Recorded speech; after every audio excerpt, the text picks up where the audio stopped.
朋友们，告诉你一个秘密，那就是在每个人身上呢都有一个顶级的天赋，但是99%的人都不会正确的去运用它。这个天赋就是善良。如果你不会用智慧去驾驭，那么你得到的就是反噬。所谓的善有善报，恶有恶报，绝大多数人的理解都是错误的，认为善良只是帮助别人、忍让别人、宽容别人，从而牺牲自己、委屈自己。认为所谓的善报，就是得到很多车子、票子、房子、地位、名声。其实这都是着相了，因为忽略了一个最关键的因素，就是我们的心念。同样一件事情是善报或者恶报，并不是由这件事物本身决定，而是由你当下的起心动念所决定。打个很简单的比方，比如你现在是单身，找不到对象。对于这一件事，有的人认为这个年纪还找不到对象，打着光棍，多可怜，这是多么没有福报的事情。如果你也认同这个观点，那么你当下的起心动念就是焦虑、孤独、痛苦或煎熬。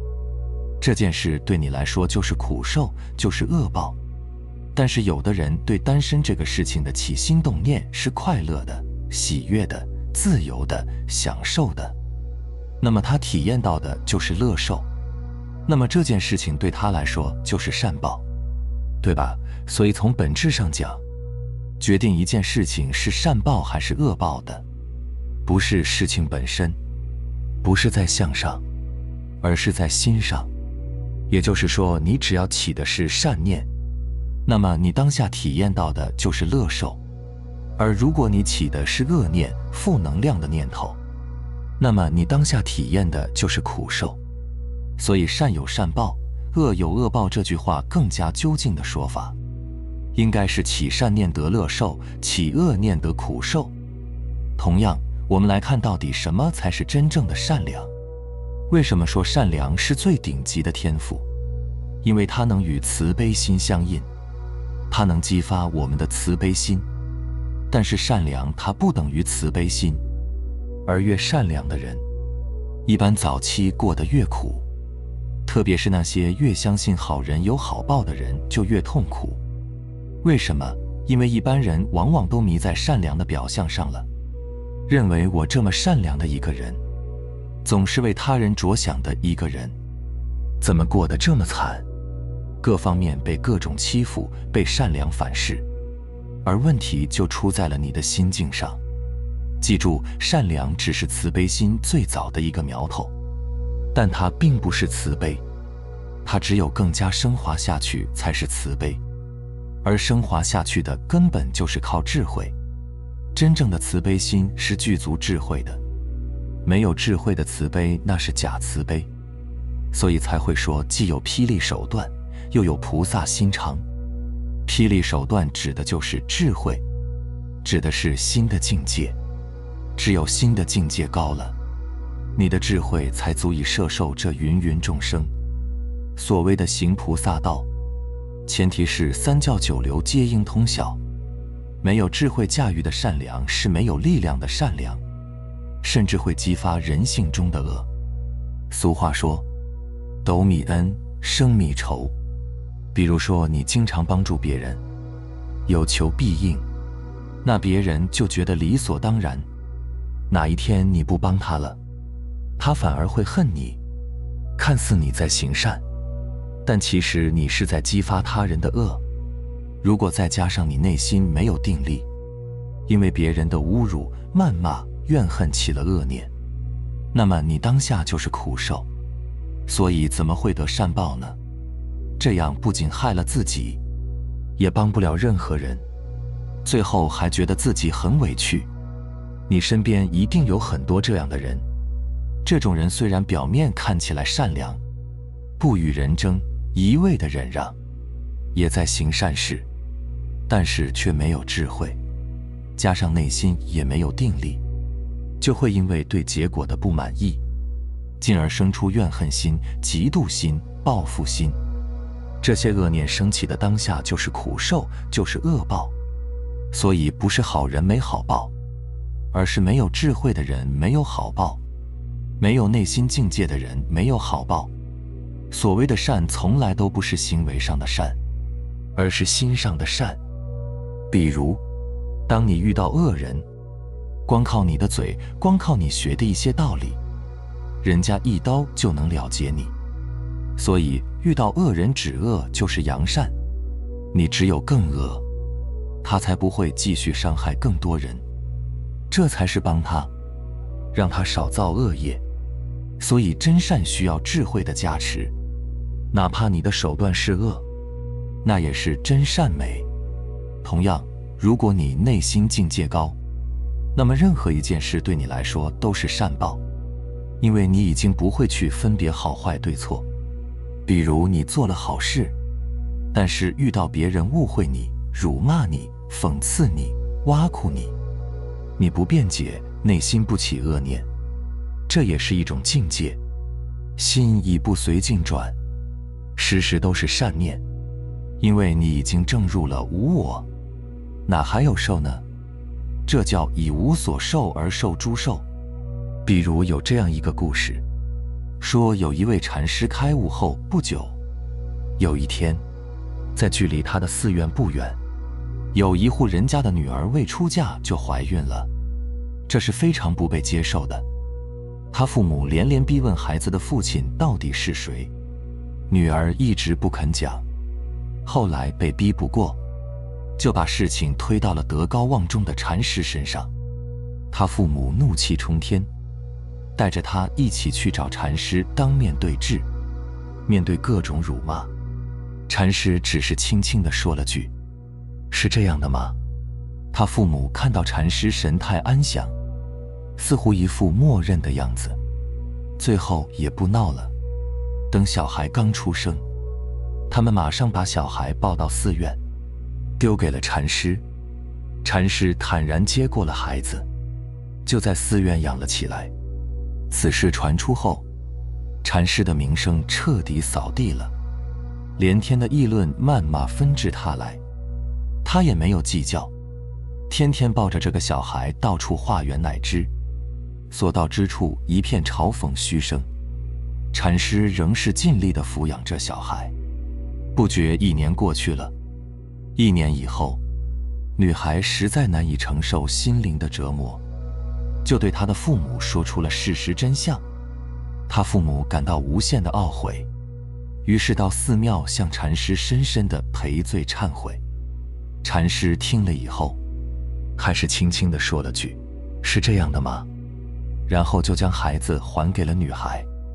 相信听完这个故事以后呢，一定有很多人觉得禅师的行为很蠢，但他在整个过程当中并不感觉到苦，因为他就是用这些来练心。在这个过程中，他的内心始终如如不动，所以他的内在是没有苦受的。当然，如如不动并不是说不管发生什么，就算被别人欺负、打骂也不能有所反应。当我们说如如不动的时候呢，不动的是那颗本心，是那个本来。那动了又是指什么呢？就是你的意识被吃掉。被什么吃掉了呢？被你随着外界环境的变化和无常的发生而升起的念头吃掉。这种起心动念就是你的自动化反应，我们也叫做发生了业力纠缠。执念一起，本来和当下本心在一起的意识立刻就被吃掉了。你失去了意识，就失去了觉知的功能，就失去了和本心的链接。这个时候你就不再是你，那你变成什么了呢？没错，你就变成了你升起的这个念头。念头拉着对应的情绪，驱动着你进入到了一种机器人的痛苦模式，也就是造业的模式。这就是所谓的你动了，这是一种无意识的动。那如如不动呢？就是说你能觉察到你动了，觉察到了你的情绪，看到了你在习气反应之下的执着，同时你知道本体不动，然后把牵动着你动的念头先放下，让自己不随念而走，不随情绪而走，重新再次回到那个不动的本心上，让你重新从动回到了不动，从无意识回到了有意识，你就又和你的觉知待在一起了。就拿被别人打骂欺负为例吧，此时你若做到了如如不动，你自然就会知行合一。在这种知行合一下，你要么勇敢而坚定地更加有力地去回击，要么根本无需理会，因为对方根本伤害不到你。再或者你慈悲地化解掉这个二元对立的执念和评判，看到根本就不存在对方正在欺负你这个真相。记住，无论是以上哪一种，你都不会造下任何的业。再举个例子，你在马路上开车，然后被追尾了，你的车还是新买的，这个时候你的第一反应一定是气急败坏，嗔心大起。你看，这就是动，然后随之而来的就是你跟着这个动开始去动嘴，甚至是动手，你的一切行为都已经不再是你了，变成了你的习气，变成了你脑子里的各种念头还有情绪。最后你会发现，这样往往会把你推向一个更加不利的境地。那反过来，你能在这样的无常发生后保持如如不动，觉察到了你的那些自动化的起心动念，比如对撞你车的人的评判，对这件事发生的评判等等。那么在你觉得这个当下呢，就是解脱，自然的你的情绪就会平复。但是注意，只是停在那个知道就好。你一旦试图去分析这个念，比如我不能这样想，这样想是不好的，这样想是不应该的，是不道德的等等，这样你就又会立刻重新陷入到二元对立，这依然是起心动念，你就又动了。好，接下来你在这种不动之下，你再下车去平静地处理这个小事故、小意外，这就是在本心觉知指示下的知行合一了。这样一来，最后的结果往往才都是真正对你最好的。好，继续回到我们的主题，所谓的好人好报，不是完全看外相的，你要上升到这个维度来理解。外面表现为好还是不好都不重要，重要的是内心是苦受还是乐受。所以我之前才会说，真正的福报是内在福报，它是由你的心念决定的，而这些积极的或者消极的心念就代表了你的人生结果。你只有这样，才不会被纷纷扰扰的表象所迷惑，你才会明白，你的人生结果是好还是不好，不仅仅是只看外境，不仅仅是只看你赚多少钱，看你企业规模有多大，看你开什么车，住什么房，最关键是要看你的心境每天都处在什么状态里。如果你赚了很多钱，住了很大的房子，开了很好的车，但你每天的状态都是焦虑、怨恨、抱怨、苦恼、忧虑，那么这个事情对你来说就并不是善报，这也不能叫幸福，对吧？所以对于好人有好报，善有善报，恶有恶报，一定要有正确的理解，你才会愿意真正的做一个好人。而从究竟的角度，我们现在因为善良生出的同情心，是与我们的慈悲心相应的。当你在不断行善，不断的强化我们的同情心的时候，就是在触达心性光明，这样你就能轻而易举地回归真心，回到最初的真我。明白了吗？好了，非常感谢你能看到这里，希望能对你有所触动和启发。我们下期再见。